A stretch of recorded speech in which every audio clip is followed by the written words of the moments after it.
लीजिए सुनिए, देवकीनंदन खत्री के लिखे उपन्यास चंद्रकांता के चौथे भाग का 11वां बयान मेरी यानी समीर गोस्वामी की आवाज में। विजयगढ़ के पास भयानक जंगल में नाले के किनारे एक पत्थर की चट्टान पर चार आदमी सिपाहियाना पोशाक पहने बैठे हैं। उनके पास ही दूसरी चट्टान पर दो आदमी बैठे आपस में धीरे धीरे बातचीत कर रहे हैं। चांदनी खूब छिटकी हुई है, जिसमें इन लोगों की सूरत और पोशाक साफ दिखाई पड़ती है। इन दोनों आदमियों में से जो दूसरे पत्थर पर बैठे हैं, एक की उम्र लगभग 40 वर्ष की होगी। काला रंग, लंबा कद, काली दाढ़ी, सिर्फ जांघिया और चुस्त कुर्ता पहने हुए, तीर कमान और ढाल तलवार आगे रखे एक घुटना जमीन के साथ लगाए बैठा है। बड़ी बड़ी काली और कड़ी मूछें ऊपर को चढ़ी हुई हैं। भूरी और खूंखार आंखें चमक रही हैं। चेहरे से बदमाशी और लुटेरापन झलक रहा है। इसका नाम जालिम खां है। दूसरा शख्स जो उसी के सामने वीरासन में बैठा है, उसका नाम आफत खां है। मझोला कद, लंबी दाढ़ी, चुस्त पायजामा और कुर्ता पहने, गंडा सा सामने और एक छोटी सी गठरी बाईं तरफ रखे, जालिम खां की बात खूब गौर से सुनता और जवाब देता है। जालिम: तुम्हारे मिलने से बड़ा सहारा हो गया। आफत: इसी तरह मुझको तुम्हारे मिलने से। देखो ये गंडासा, हाथ में लेकर, इसी से हजारों आदमियों की जानें जाएंगी। मैं सिवाय इसके कोई दूसरा हरबा नहीं रखता। ये जहर से बुझाया हुआ है, जिसे जरा भी इसका जख्म लग जाए फिर उसके बचने की कोई उम्मीद नहीं। जालिम: बहुत हैरान होने पर तुमसे मुलाकात हुई। आफत: मुझे तुमसे जरूर मिलना था, इसलिए इश्तिहार चिपका दिए, क्योंकि तुम लोगों का कोई ठिकाना तो था नहीं जहां खोजता। लेकिन मुझे यकीन था कि तुम अय्यारी जरूर जानते होगे, इसलिए अय्यारी बोली में अपना ठिकाना लिख दिया, जिससे दूसरे की समझ में ना आवे कि कहाँ बुलाया है। जालिम: ऐसे ही कुछ थोड़ी ही अय्यारी सीखी थी, मगर तुम इस फन में उस्ताद मालूम होते हो, तभी तो बद्रीनाथ को झट गिरफ्तार कर लिया। आफत: उस्ताद तो मैं कुछ नहीं, मगर हां बद्रीनाथ जैसे छोकरे के लिए बहुत हूं। जालिम: जो चाहो कहो, मगर मैंने तुमको अपना उस्ताद मान लिया। जरा बद्रीनाथ की सूरत तो दिखा दो। आफत: हाँ हाँ देखो।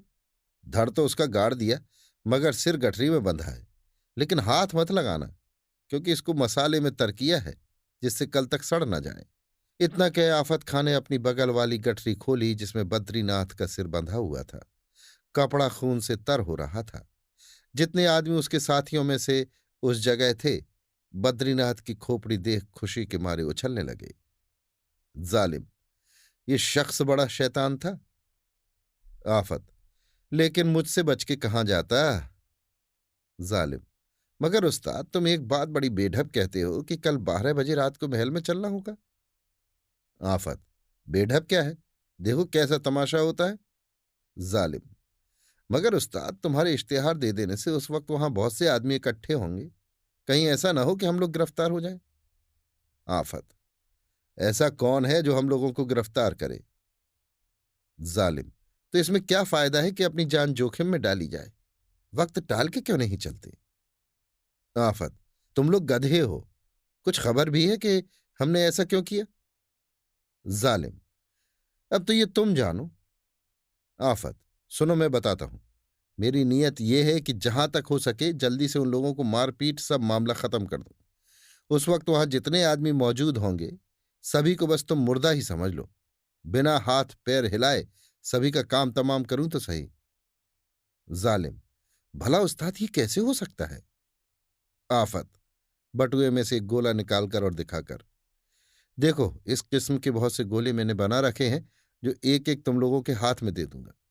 बस वहां पहुंचते ही तुम लोग इन गोलों को उन लोगों के हुजूम में फेंक देना, जो हम लोगों को गिरफ्तार करने के लिए मौजूद होंगे। गिरते ही ये गोले भारी आवाज देकर फूट जाएंगे और इनमें से बहुत सा धुआं निकलेगा, जिसमें वे लोग छिप जाएंगे। आंखों में धुआं लगते ही अंधे हो जाएंगे और नाक के अंदर जहां धुआं गया नहीं कि उन लोगों की जान गई, ऐसा जहरीला ये धुआं होगा। आफत खां की बात सुनकर सबके सब मारे खुशी के उछल पड़े। जालिम खां ने कहा, भला उस्ताद, एक गोला यहां पटक के दिखाओ, हम लोग भी देख लें तो दिल मजबूत हो जाएगा। हाँ देखो। ये कह के आफत खां ने वो गोला जमीन पर पटक दिया। साथ ही एक आवाज देकर गोला फट गया और बहुत सा जहरीला धुआं फैला, जिसको देखते ही आफत खां, जालिम खां और उनके साथी लोग जल्दी से हट गए। तिस पर भी उन लोगों की आंखें सूज गईं और सिर घूमने लगा। ये देखकर आफत खां ने अपने बटुए में से मरहम की एक डिबिया निकाली और सभी की आंखों में वो मरहम लगाया तथा हाथ में मलकर सुंघाया, जिससे उन लोगों की तबीयत कुछ ठिकाने हुई और वे आफत खां की तारीफ करने लगे। जालिम: वाह उस्ताद, ये तो तुमने बहुत ही बढ़िया चीज बनाई है। आफत: क्यों, अब तो महल में चलने का हौसला हुआ? जालिम: शुक्र है उस पाक परवरदिगार का जिसने तुम्हें मिला दिया। जो काम हम साल भर में करते सो तुम एक रोज में कर सकते हो। वाह उस्ताद वाह, अब तो हम लोग उछलते कूदते महल में चलेंगे और सभी को दोजख में पहुंचाएंगे। लाओ एक एक गोला सभी को दे दो। आफत: अभी क्यों, जब चलने लगेंगे दे देंगे, कल का दिन जो काटना है। जालिम: अच्छा लेकिन उस्ताद, तुमने इतने दिन पीछे का इश्तेहार क्यों दिया? आज ही का दिन अगर मुकर्रर किया होता तो मजा आ जाता। आफत: हमने समझा था कि बद्रीनाथ जरा चालाक है, शायद जल्द हाथ न लगे, इसलिए ऐसा किया, मगर ये तो निराबोदा निकला। जालिम: अब क्या करना चाहिए? आफत: इस वक्त तो कुछ नहीं, मगर कल 12 बजे रात को महल में चलने के लिए तैयार रहना। जालिम: इसके कहने की कोई जरूरत नहीं, अब तो हम और तुम साथ ही हैं, अब जो कहोगे करेंगे।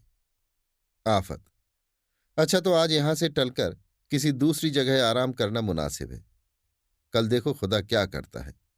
मैं तो कसम खा चुका हूं कि महल में जाकर बिना सभी का काम तमाम किए एक दाना मुंह में नहीं डालूंगा। जालिम: उस्ताद ऐसा नहीं करना चाहिए, तुम कमजोर हो जाओगे। आफत: बस चुप रहो, बिना खाए हमारा कुछ नहीं बिगड़ सकता।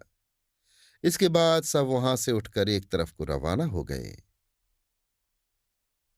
अभी आप सुन रहे थे देवकीनंदन खत्री के लिखे उपन्यास चंद्रकांता के चौथे भाग का 11वां बयान, मेरी यानी समीर गोस्वामी की आवाज में।